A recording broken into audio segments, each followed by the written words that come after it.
nasisiraan yung brake light switch na to eh. Hindi ko alam bakit. Ang dami mo. Hindi ko siya napunasan.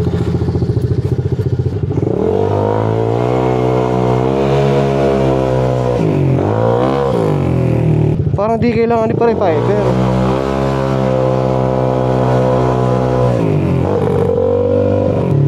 Hindi ko siya naririnig ngayon eh. Kasi naputol yung bracket nun.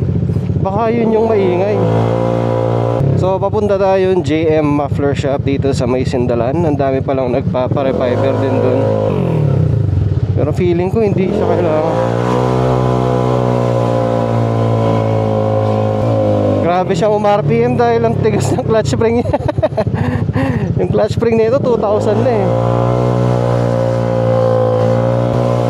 Parang lumulubog yung preno ko sa likod ah. Oo, lubog siya. May problema yung hose nito. Wala, nawawala yung preno natin sa likod oh. Buti na lang malakas yung sa harap.